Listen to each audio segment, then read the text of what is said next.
کوئی ان کے مذہب سے منسلک نہیں کرتا ہے، لیکن ایک مسلمان کو چھوٹا سا عمل کر دے جس کی مسلمان تائید بھی نہیں کرتے، جس کی دین کی تعلیمات جو ہیں تائید نہیں کرتی، اس کو اسلام سے جوڑ دیا جاتا ہے، مسلمانوں سے جوڑ دیا جاتا ہے۔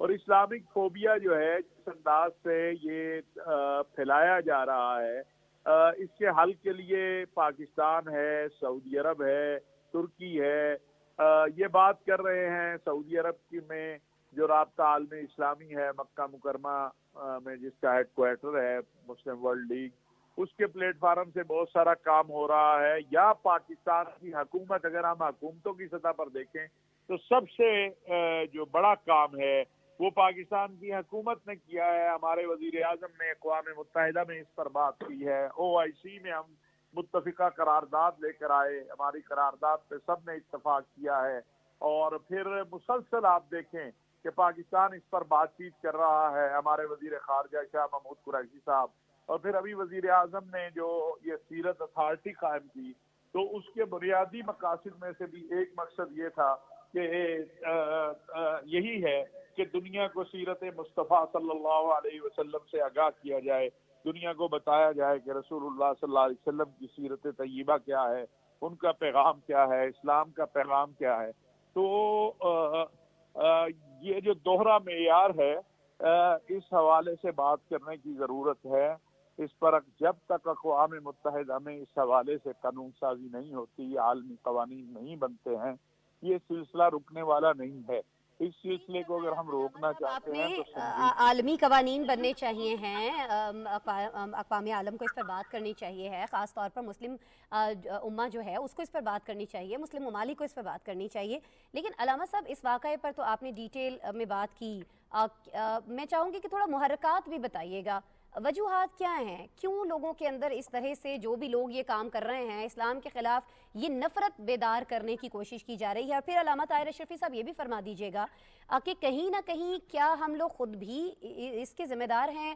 بہت ساری جگہوں پر ہم دیکھتے ہیں وعدہ خلافی کر رہے ہوتے ہیں، ہم ذخیرہ اندوزی کر رہے ہوتے ہیں، جھوٹ بول رہے ہوتے ہیں، ٹائم کی پابندی نہیں کر رہے ہوتے ہیں، بہت ساری ایسی چیزیں جو ہمارا مذہب ہمیں سکھلاتا ہے اس پر ہم عمل نہیں کرتے ہیں۔ تو آپ کو نہیں لگتا ہے کہ اگر ہمیں سیرت طیبہ کو دنیا تک بہترین انداز میں پہنچانا ہے تو اس کا سب سے بہترین طریقہ یہ ہے کہ ہم تمام لوگ مل کر سنت پر عمل کریں، جو کچھ ہمیں ہمارے اسلام نے بتایا ہے اس کا باقاعدہ ایک پیکر بن کے دنیا کو دکھائیں کہ ہمارا مذہب وہ نہیں ہے جو آپ سوچتے ہیں، ہمارا مذہب یہ ہے جو ہم کر رہے ہیں اس وقت؟ علامہ صاحب بالکل، دیکھیے گزارش یہ ہے کہ یہی تو المیہ ہے۔ بات یہ ہے کہ رسول اللہ صلی اللہ علیہ وسلم کی تعلیمات پر اگر ہم چلنا شروع ہو جائے اور اپنی زندگی کو سیرت مصطفیٰ صلی اللہ علیہ وسلم کے مطابق بنا لیں، تو میں یہ بات دعوے سے کہہ سکتا ہوں کہ دنیا میں کہیں پر ہمیں بتانے کی ضرورت نہیں ہوگی کہ رسول اللہ صلی اللہ علیہ وسلم کی تعلیمات کیا ہے۔ لوگ کہیں کہ یہ وہ شخص ہے جو محمد عربی صلی اللہ علیہ وسلم کے ماننے والا ہے، یہ جھوٹ نہیں بولتا، یہ دھوکہ نہیں دیتا، یہ دغا نہیں کرتا، یہ ملاوٹ نہیں کرتا، تو یہ تو ایک المیہ ہے، کردار سازی ختم ہوتی چلی جا رہی ہے، جس کی طرف توجہ دینے کی بہت بڑی ضرورت ہے، محراب و منبر کو بھی، اور جو ہے اس میں میڈیا کو بھی، مسلمانوں کے تمام طبقات کو بھی۔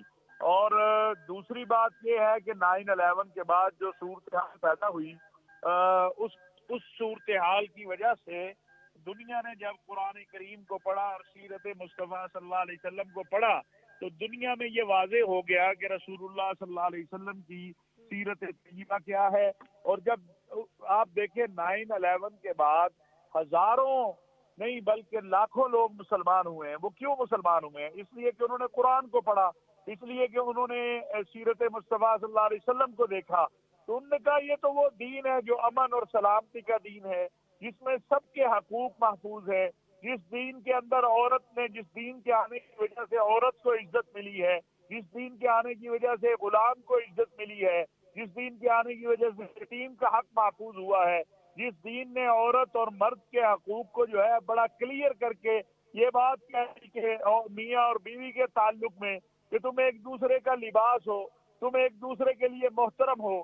تو یہ جب ساری چیزیں دنیا کے سامنے آتی ہیں تو وہ جو اسلام کے سمندر میں غوطہ لگاتا ہے وہ مسلمان ہو جاتا ہے۔ اب وہ جو انتہا پسند ہیں وہ جب یہ دیکھتے ہیں کہ اسلام تیزی سے پھیل رہا ہے اور اسلام کی تعلیمات کے نتیجے میں دنیا مسلمان ہو رہی ہے، تو پھر وہ اس طرح کے پراپوگنڈے بھی کرتے ہیں، ایسے اعمال کا اظہار بھی کرتے ہیں۔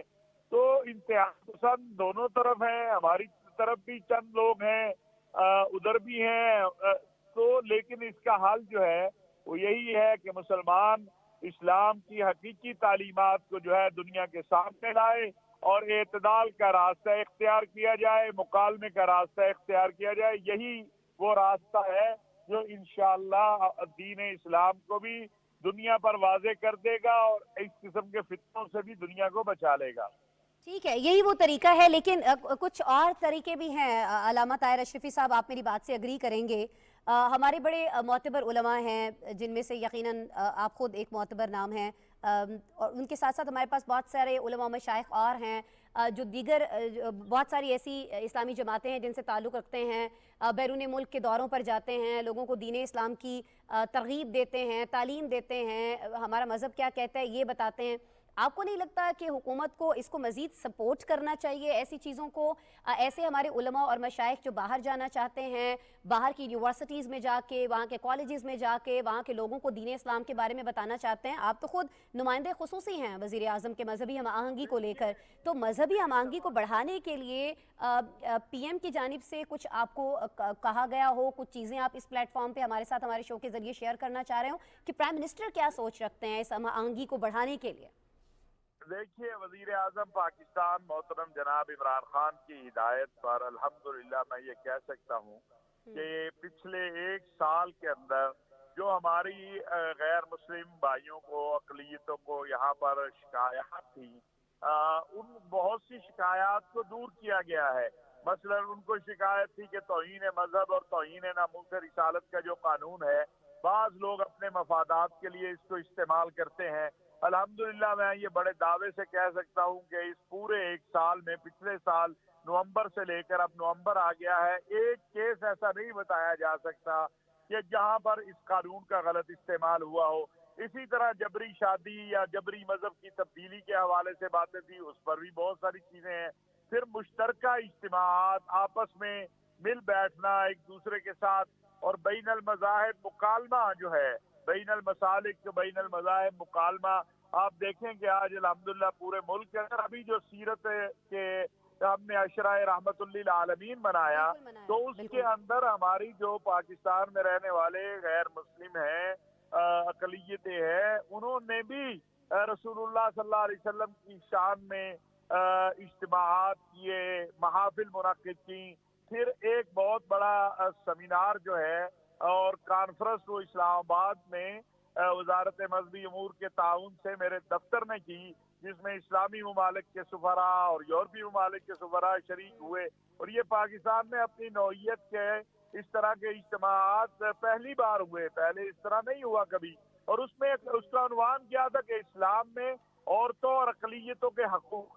تو یہ ساری چیزیں جو ہے یہ الحمدللہ اس میں، اور ہمارا بین المسالک بین المذاہب رواداری کے حوالے سے جو رابطہ ہے وہ پوری دنیا میں اس وقت الحمدللہ ہے، اور بہت جلد ممکن ہے دسمبر کے آخر میں ہم یہ جو صورتحال ہے انتہا پسندی کی اور جو ہمارے بین المذاہب بین المسالک مکالمہ اور افغانستان کی جو صورتحال ہے، اس پر ایک ورچوئل کانفرنس کر رہے ہیں۔ پھر پاکستان علماء کونسل جو ہے وہ 20 فروری کو اسلام آباد میں 5ویں عالمی پیغام اسلام کانفرنس جو ہے وہ کر رہی ہے، جس کا عنوان ہی یہ ہے کہ بین المسالک بین المذاہب رواداری، انتہا پسندی اور دہشت گردی کا خاتمہ، اسلامک فوبیا۔